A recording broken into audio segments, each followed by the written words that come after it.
Καλησπέρα και καλώς ήρθατε σε άλλη μια λέξη εκφραστικής ανάγνωσης εν μέσω κορονοϊού 2021. Στην αναζήτησή μου για θέματα για το podcast που έχω ξεκινήσει εδώ και λίγο καιρό, για όσους ενδιαφέρονται για την επιστημονική φαντασία συγκεκριμένα, είναι ένα καλό podcast, το κάνω στα αγγλικά. Ο τίτλος της σειράς γενικά είναι Space Kate's Guide to Science Fiction. Μπορείτε να το βρείτε στο Spotify, στο Apple Podcast.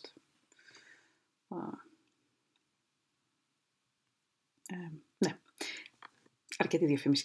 Τέλος πάντων, στην αναζήτηση λοιπόν σχετικών θεμάτων που κάνω για το podcast, έπεσα σε ένα σύντομο συμπαθέστατο κειμενάκι του Voltaire με τον τίτλο Micromegas, δηλαδή ο Micromegas. Είναι ένα εξαιρετικά απολαυστικό κείμενο και καθότι θα ασχοληθώ με αυτό στο 4ο επεισόδιο του podcast, είπα να το μοιραστώ μαζί σας σήμερα εδώ πέρα, καθότι ξαναλέω είναι σχετικά σύντομο, στα αγγλικά φυσικά, αφού τα γαλλικά μου δεν είναι up to snuff. Οπότε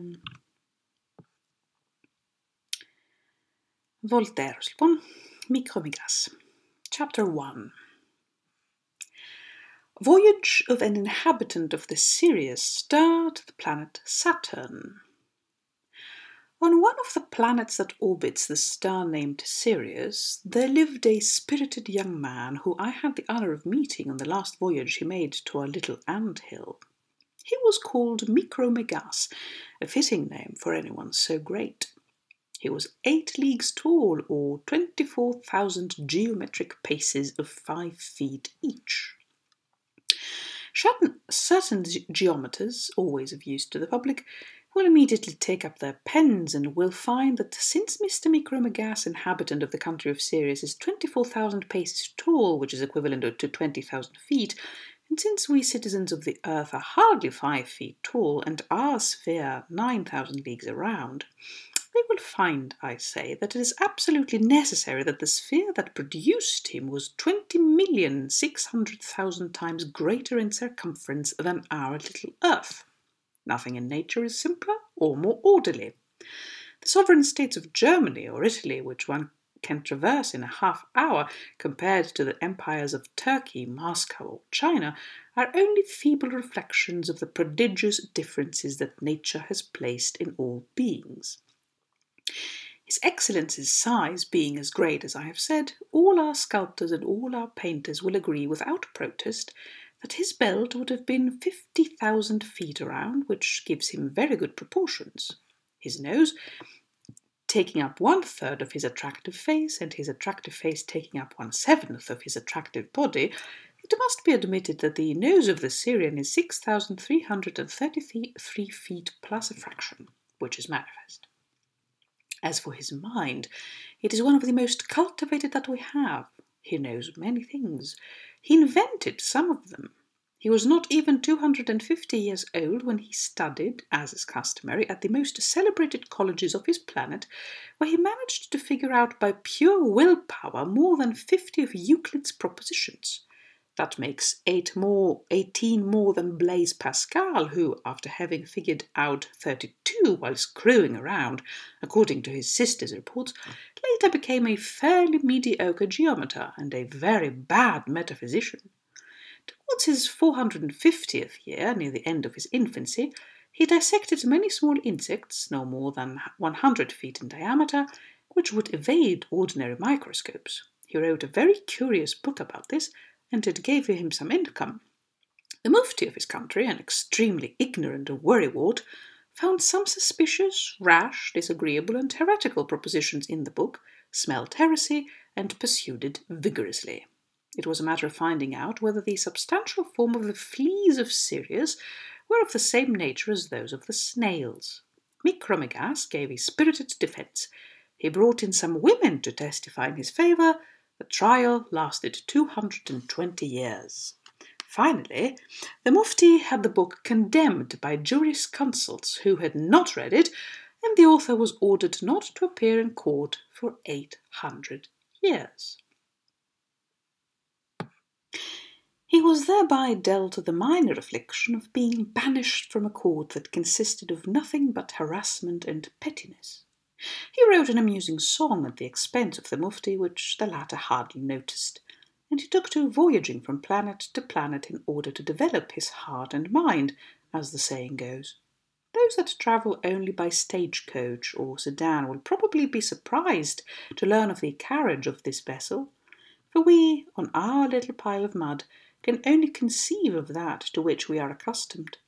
Our voyager was very familiar with the laws of gravity and with all the other attractive and repulsive forces. He utilized them so well that, whether with the help of a ray of sunlight or some comet, he jumped from globe to globe like a bird vaulting itself from branch to branch. He quickly spanned the Milky Way, and I am obliged to report that he never saw, throughout the stars it is made up of, the beautiful Empyrean sky that the Vicomderm boasts of having seen at the other end of his telescope. I do not claim that Mr. Derham has poor eyesight, God forbid, but Micromegas was on sight, which makes him a reliable witness, and I do not want to contradict anyone. Micromegas, after having toured around, arrived at the planet Saturn. As accustomed as he was to seeing new things, he could not, upon seeing the smallness of the planet and its inhabitants, stop himself from smiling with the superiority that occasionally escapes the wisest of us. For in the end, Saturn is hardly 9 times bigger than Earth, and the citizens of this country are dwarfs, no more than 1,000 fathoms tall, or somewhere around there. He and his men poked fun at them at first, like Italian musicians laughing at the music of Lully when he comes to France. But as the Syrian had a good heart, he understood very quickly that the thinking being is not necessarily ridiculous just because he is only 6,000 feet tall. He got to know the Saturnians after their shock wore off. He built a strong friendship with the secretary of the Academy of Saturn, a spirited man who had not invented anything, to tell the truth, but who understood the inventions of others very well, and who wrote some passable verses and carried out some complicated calculations. I will report here, for the reader's satisfaction, a singular conversation that Micromegas had with the secretary one day. Chapter 2. Conversation between the inhabitant of Sirius and that of Saturn. After His Excellency laid himself down to rest, the secretary approached him. "You have to admit," said Micromegas, "that nature is extremely varied." "Yes," said the Saturnian, "nature is like a flower-bed, wherein the flowers—" "Oh," said the other, "leave off with flower-beds." The secretary began again. "Nature is like an assembly of blonde and brown-haired girls, whose jewels—" "What am I supposed to do with your brown-haired girls?" said the other. "Then she's like a gallery of paintings whose features—" "Certainly not," said the Voyager. "I say again that nature is like nature. Why bother looking for comparisons?" "To please you," replied the secretary. "I do not want to be pleased," answered the Voyager. "I want to be taught. Tell me how many senses the men of your planet have." "We only have 72, said the academic, "and we always complain about it. Our imagination surpasses our needs. We find that with our 72 senses, our ring, our 5 moons, we are too restricted. And in spite of all our curiosity and the fairly large number of passions that result from our 72 senses, we have plenty of time to get bored." "I believe it," said Micromegas, "for on our planet we have almost 1,000 senses, and yet we still have a kind of vague feeling, a sort of worry that warns us that there are even more perfect beings. I have travelled a bit, and I have seen mortals that surpass us, some far superior, but I have not seen any that desire only what they truly need, and who need only what they indulge in. Maybe some day I will happen upon a country that lacks nothing, but so far no one has given me any word of a place like that." The Saturnian and the Syrian proceeded to wear themselves out in speculating. but after a lot of very ingenious and very dubious reasoning, it was necessary to return to the facts. "How long do you live?" said the Syrian. "Oh, for a very short time," replied the small man from Saturn. "Same with us," said the Syrian. "We always complain about it. It must be a universal law of nature." "Alas, we only live through 500 revolutions around the sun," said the Saturnian. This translates to about 15,000 years by our standards. "You can see yourself that this is to die almost at the moment one is born. Our existence is a point, our lifespan an instant, our planet an atom. Hardly do we begin to learn a little when death arrives before we get any experience. As for me, I do not dare make any plans. I see myself as a drop of water in an immense ocean. I am ashamed, most of all before you, of how ridiculously I figure in this world." Micromegas replied, "If you were not a philosopher, I would fear burdening you by telling you that our lifespan is 700 times longer than yours. But you know very well when it is necessary to return your body to the elements and reanimate nature in another form, which we call death. When this moment of metamorphosis comes, to have lived an eternity or to have lived a day amounts to precisely the same thing. I have been to countries where they live 1,000 times longer than we do, and they also die. But people everywhere have the good sense to know their role and to thank the author of nature. He has scattered across this universe a profusion of varieties with a kind of admirable uniformity. For example, all the thinking beings are different, and all resemble one another in the gift of thought and desire. Matter is extended everywhere, but has different properties on each planet. How many diverse properties do you count in yours?" "If you mean those properties," said the Saturnian, "without which we believe that the planet could not subsist as it is, we count 300 of them, like extension, impenetrability, mobility, gravity, divisibility, and the rest." "Apparently," replied the Voyager, "this small number suffices for what the Creator had in store for your dwelling. I admire his wisdom in everything. I see differences everywhere, but also proportion. Your planet is small, your inhabitants are as well. You have few sensations, your matter has few properties. All this is the work of Providence. What colour is your sun upon examination?" "A very yellowish white," said the Saturnian, "and when we divide one of its rays, we find that it contains 7 colours." "Our sun strains are red," said the Syrian, "and we have 39 primary colours. There is no one sun among those that I have gotten close to that resembles it, just as there is no one face among you that is identical to the others." After numerous questions of this nature, he learned how many essentially different substances are found on Saturn. He learned that there were only about 30, like God, space, matter, the beings with extension that sense, the beings with extension that sense and think, the thinking beings that have no extension, those that are penetrable, those that are not, and the rest.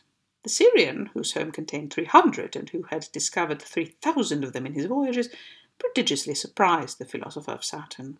Finally, after having told each other a little of what they knew and a lot of what they did not know, after having reasoned over the course of a revolution around the sun, they resolved to go on a small philosophical voyage together. Chapter 3. Voyage of the 2 inhabitants of Sirius and Saturn. Our 2 philosophers were just ready to take off into Saturn's atmosphere with a very nice provision of mathematical instrument when the ruler of Saturn, who had heard news of the departure, came in tears to remonstrate. She was a pretty, petite brunette, who was only 660 fathoms tall, but who compensated for this small size with many other charms. "Cruelty!" she cried. "After resisting you for 1,500 years, just when I was beginning to come around, when I'd spent hardly 100 years in your arms, you leave me to go on a voyage with a giant from another world? Go! You're only curious. You've never been in love. If you were a true Saturnian, you would be faithful. Where are you running off to? What do you want? Our 5 moons are less errant than you, our ring less inconsistent. It's over. I will never love anyone ever again." The philosopher embraced her, cried with her, philosopher that he was, and the woman, after swooning, went off to console herself with the help of one of the dandies of the country. Our two explorers left all the same. They alighted first on the ring, which they found to be fairly flat, as conjectured by an illustrious inhabitant of our little sphere. From there they went easily from moon to moon. A comet passed by the last. They flew onto it with their servants and their instruments. When they had travelled about 150 million leagues, they met with a satellite of Jupiter. They stopped at Jupiter and stayed for a week, during which time they learned some very wonderful secrets that would have been forthcoming in print if not for the Inquisition, which found some of the propositions to be a little harsh. But I have read the manuscript in the library of the illustrious Archbishop of who, with a generosity and goodness that is impossible to praise, allowed me to see his books. I promised him a long article in the first edition of Morerie, and I will not forget his children, who give such a great hope of perpetuating the race of their illustrious father. But let us now return to our travellers. Upon leaving Jupiter, they traversed a space of around 100 million leagues and approached the planet Mars, which, as we know, is 5 times smaller than our own. They swung by 2 moons that cater to this planet, but have escaped the notice of our astronomers. I know very well that Father Castell will write, perhaps even agreeably enough, against the existence of these 2 moons, but I rely on those who reason by analogy. These good philosophers know how unlikely it would be for Mars, so far from the Sun, to have gotten by with less than 2 moons. Whatever the case may be, our explorers found it so small that they feared not being able to land on it, and they passed it by like 2 travellers disdainful of a bad village cabaret, pressing on towards a neighbouring city. But the Syrian and his companion soon regretted it. They travelled a long time without finding anything. Finally, they perceived a small candle. It was Earth. This was a pitiful sight to those who had just left Jupiter. Nevertheless, from fear of further regret, they resolved to touch down. Carried by the tail of a comet, and finding an aurora borealis at the ready, they started towards it, and arrived at Earth on the northern coast of the Baltic Sea, July 5th, 1737, New Style. Chapter 4. What happened on planet Earth? After resting for some time, they ate 2 mountains for lunch, which their crew fixed up pretty nicely. Then they decided to get to know the small country they were in. They went first from north to south. The usual stride of the Syrian and his crew was around 30,000 feet. The dwarf from Saturn, who clocked in at no more than 1,000 fathoms, trailed behind, breathing heavily. He had to make 12 steps each time the other took a stride. Imagine, if it is right to make such a comparison, a very small lapdog following a captain of the guards of the Prussian king. Since our strangers moved fairly rapidly, they circumnavigated the globe in 36 hours. The Sun, in truth, or rather the Earth, makes a similar voyage in a day, but you have to imagine that the going is much easier when one turns on one's axis instead of walking on one's feet. So there they were, back where they started, after having seen the nearly imperceptible pond we call the Mediterranean, and the other little pool that, under the name Ocean, encircles the molehill. The dwarf never got in over his knees, and the other hardly wet his heels. On their way they did all they could to see whether the planet was inhabited or not. They crouched, laid down, felt round everywhere. But their eyes and their hands were not proportionate to the little beings that crawl here. They could not feel in the least any sensation that might lead them to suspect that we and our associates, the other inhabitants of this planet, have the honour of existing. The dwarf, who was a bit hasty sometimes, decided straight away that the planet was uninhabited. His first reason was that he had not seen anyone. Micromegas politely indicated that this logic was rather flawed. For, said he, you do not see with your little eyes certain stars of the 50th magnitude that I can perceive very distinctly. Do you conclude that these stars do not exist? But, said the dwarf, I felt round a lot. But, answered the other, you have pretty weak senses. But, replied the dwarf, this planet is poorly constructed. It is so irregular and has such a ridiculous shape. Everything here seems to be in chaos. You see these little rivulets, none of which run in a straight line, these pools of water that are neither round nor square nor oval nor regular by any measure. All these little pointy specks scattered across the earth that grate on my feet. This was in reference to mountains. Look at its shape again, how it is flat at the poles, how it clumsily revolves around the sun in a way that necessarily eliminates the climates of the poles. To tell the truth, what really makes me think it is uninhabited is that it seems that no one of good sense would want to stay. Well, said Micromegas, maybe the inhabitants of this planet are not of good sense, but in the end it looks like this may be for a reason. Everything appears irregular to you here, you say, because everything on Saturn and Jupiter is drawn in straight lines. This might be the reason that you are a bit puzzled here. Have I not told you that I have continually noticed variety in my travels? The Saturnian responded to all these points. The dispute might never have finished if it were not for Micromegas, who, getting worked up, had the good luck to break the thread of his diamond necklace. The diamonds fell. They were pretty little carats of fairly irregular size, of which the largest weighed 400 pounds and the smallest 50. The dwarf recaptured some of them. Bending down for a better look, he perceived that these diamonds were cut with the help of an excellent microscope. So he took out a small microscope of 160 feet in diameter and put it up to his eye, and Micromegas took up one of 2005 feet in diameter. They were excellent, but neither one of them could see anything right away and had to adjust them. Finally, the Saturnian saw something elusive that moved in the shallow waters of the Baltic Sea. It was a whale. He carefully picked it up and with his little finger, and resting it on the nail of his thumb, showed it to the Syrian, who began laughing for a second time at the ludicrously small scale of the things on our planet. The Saturnian, persuaded that our world was inhabited, figured very quickly that it was inhabited only by whales, and, as he was very good at reasoning, he was determined to infer the origin and evolution of such a small atom, whether it had ideas, a will, liberty. Micromegas was confused. He examined the animal very patiently and found no reason to believe that a soul was lodged in it. The two voyagers were therefore inclined to believe that there is no spirit in our home, when, with the help of the microscope, they perceived something as large as a whale floating on the Baltic Sea. We know that a flock of philosophers was at this time returning from the Arctic Circle, where they had made some observations which no one had dared make up to then. The gazettes claimed that their vessel ran aground on the coast of Bothnia, and that they were having a lot of difficulty setting things straight. But the world never shows its cards. I am going to tell how it really happened, artlessly and without bias, which is no small thing for an historian. Chapter 5. Experiments and Reasonings of the Two Voyagers. Micromegas slowly reached his hand towards the place where the object had appeared, extended two fingers, and withdrew them for fear of being mistaken, then opened and closed them, and skilfully seized the vessel that carried these fellows, putting it on his fingernail without pressing it too hard for fear of crushing it. "Here is a very different animal from the first," said the dwarf from Saturn. The Syrian put the so-called animal in the palm of his hand.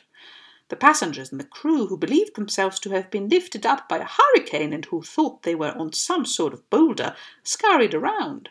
The sailors took the barrels of wine, threw them overboard onto Micromegas' hand, and followed after. The geometers took their quadrants, their sextants, two Lapland girls, and descended onto the Syrian's fingers. They made so much fuss that he finally felt something move, tickling his fingers. It was a steel-tipped baton being pressed into his index finger. He judged by this tickling that it had been ejected from some small animal that he was holding, but he did not suspect anything else at first. The microscope, which could barely distinguish a whale from a boat, could not capture anything as elusive as a man. I do not claim to outrage anyone's vanity, but I am obliged to ask that important men make an observation here. Taking the size of a man to be about 5 feet, the figure we strike on Earth is like that struck by an animal of about 600,000, so the height of a flea on a ball 5 feet around. Imagine something that can hold the Earth in its hands, and which has organs in proportion to ours, and it may very well be that there are such things. Conceive, I beg of you, what these things would think of the battles that allow a vanquisher to take a village only to lose it later. I do not doubt that if ever some captain of some troop of imposing grenadiers reads this work, he will increase the size of the hats of his troops by at least 2 imposing feet. But I warn him that it will have been done in vain, that he and his will never grow any larger than infinitely small. What marvellous skill it must have taken for our philosopher from Sirius to perceive the atoms I have just spoken of. When Leeuwenhoek and Hartsheuker tinkered with the first, or thought they saw the grains that make us up, they did not by any means make such an astonishing discovery. What pleasure Micromegas felt at seeing these little machines move, at examining all their scurrying, and following them in their enterprises! How he cried out! With what joy he placed one of his microscopes in the hands of his travelling companion! "I see them," they said at the same time. "Look how they are carrying loads, stooping, getting up again." They spoke like that, hands trembling from the pleasure of seeing such new objects, and from fear of losing them. The Saturnian, passing from an excess of incredulity to an excess of credulity, thought he saw them mating. "Ah," he said, "I have caught nature in the act." But he was fooled by appearances, which happens only too often, whether one is using a microscope or not. Chapter 6. What happened to them among men? Micromegas, a much better observer than his dwarf, clearly saw that the atoms were speaking to each other, and pointed this out to his companion, who, ashamed of being mistaken about them reproducing, did not want to believe that such a species could communicate. He had the gift of language as well as the Syrian. He could not hear the atoms talk, and he supposed that they did not speak. Moreover, how could these impossibly small beings have vocal organs, and what would they have to say? To speak, one must think, more or less, but if they think, they must therefore have the equivalent of a soul. But to attribute the equivalent of a soul to this species seemed absurd to him. "But," said the Syrian, "you believed right away that they made love. Do you believe that one can make love without thinking and without uttering one word, or at least without making oneself heard? Do you suppose as well that it is more difficult to produce an argument than an infant? Both appear to be great mysteries to me." "I do not dare believe or deny it," said the dwarf. "I have no more opinions. We must try to examine these insects and reason after." "That is very well said," echoed Micromegas, and he briskly took out a pair of scissors with which he cut his fingernails, and from the parings of his thumbnail he improvised a kind of speaking trumpet, like a vast funnel, and put the end up to his ear.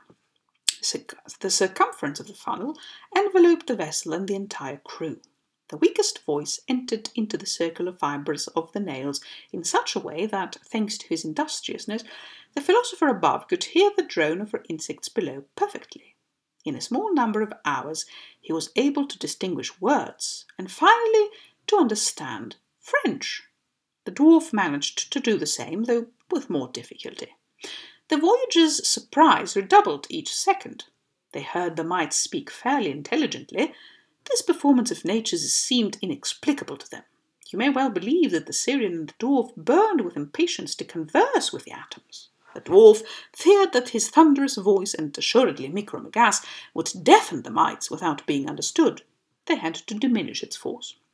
They placed toothpicks in their mouths, whose tapered ends fell around the ship.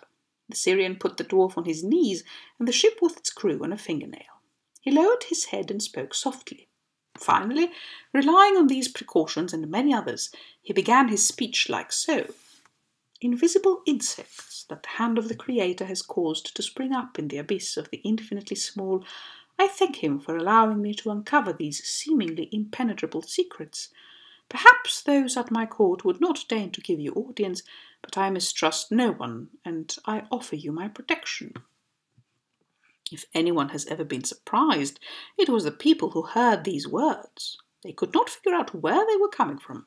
The chaplain of the vessel recited the exorcism prayers, the sailors swore, and the philosophers of the vessel constructed systems. But no matter what systems they came up with, they could not figure out who was talking.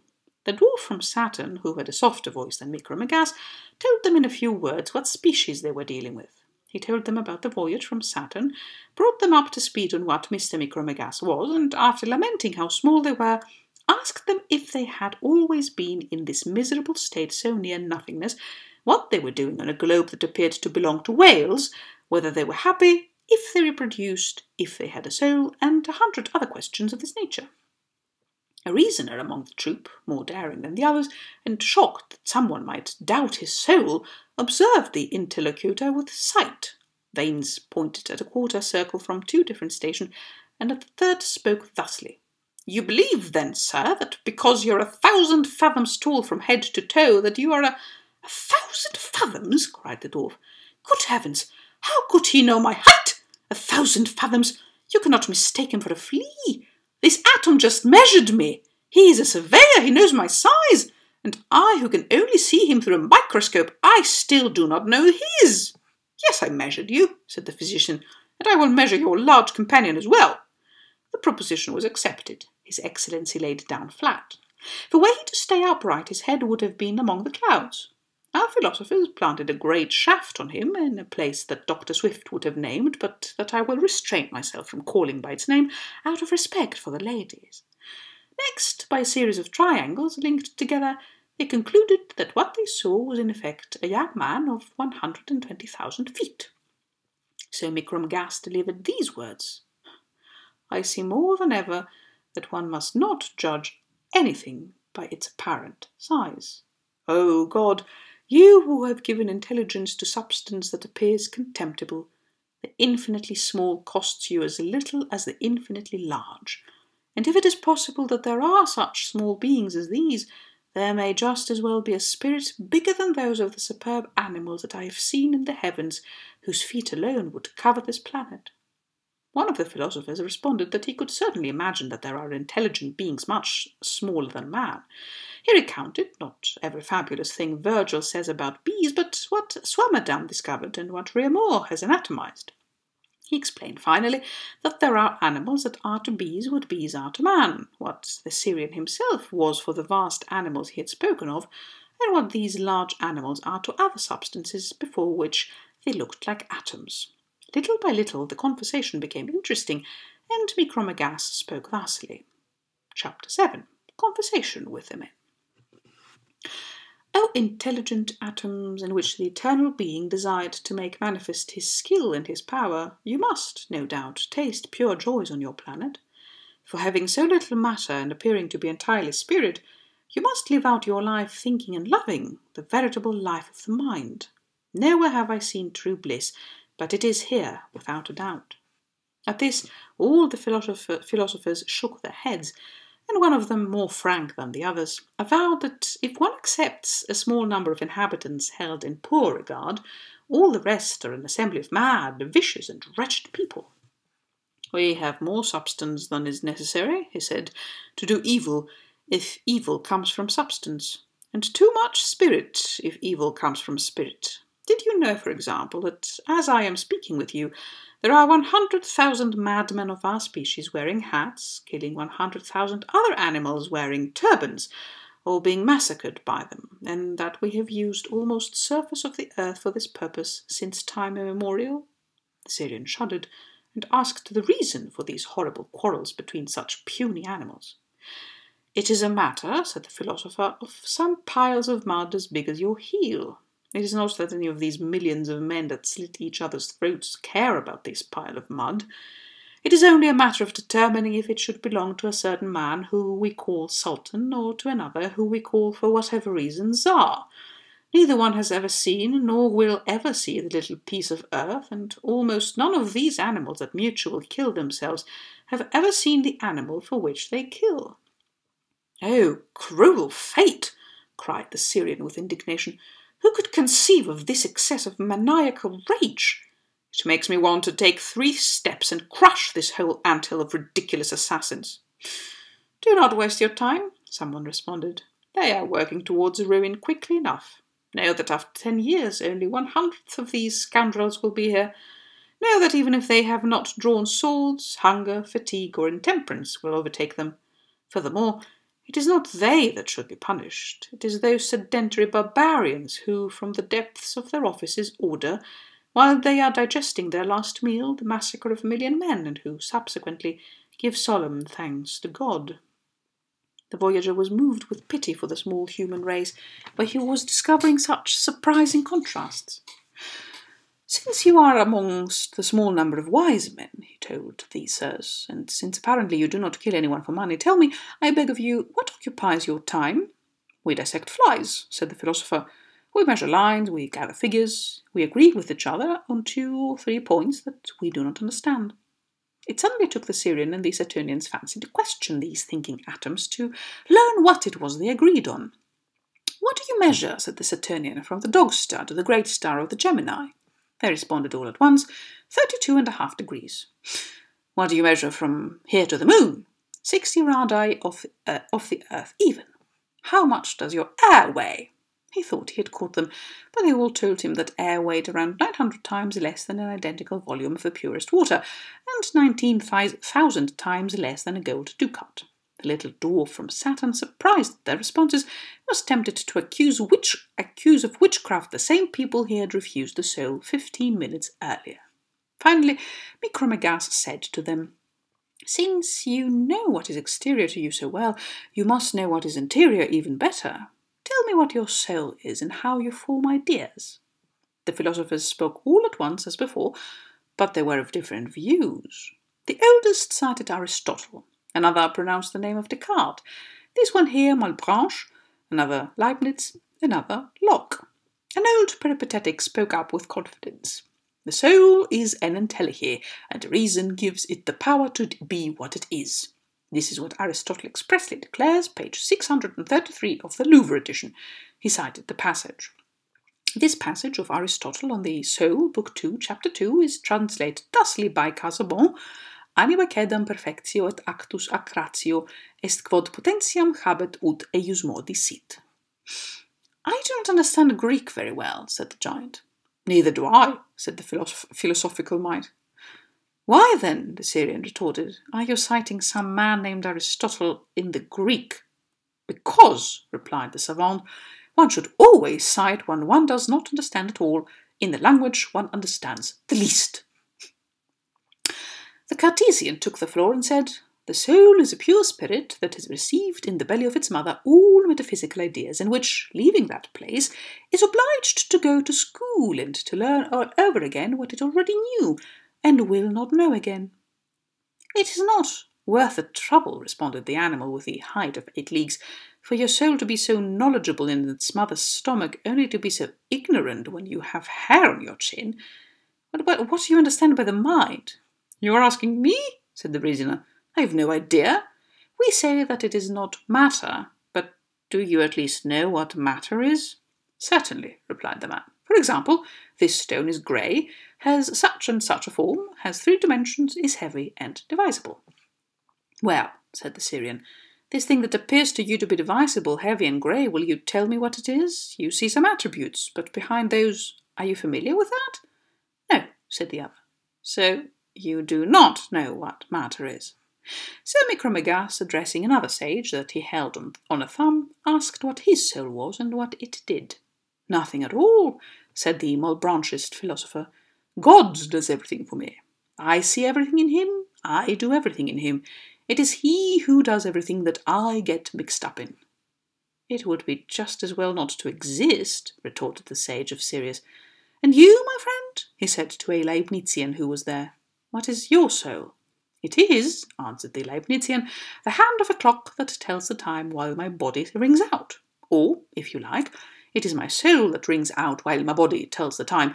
Or my soul is the mirror of the universe, and my body is the border of the mirror. All that is clear." A small partisan of Locke was nearby, and when he was finally given the floor, "I do not know," said he, "how I think, but I know that I have only ever thought through my senses. That there are immaterial and intelligent substances I do not doubt, but that it is impossible for God to communicate thought to matter, I doubt very much. I revere the eternal power. It is not my place to limit it. I affirm nothing, and content myself with believing that many more things are possible than one would think."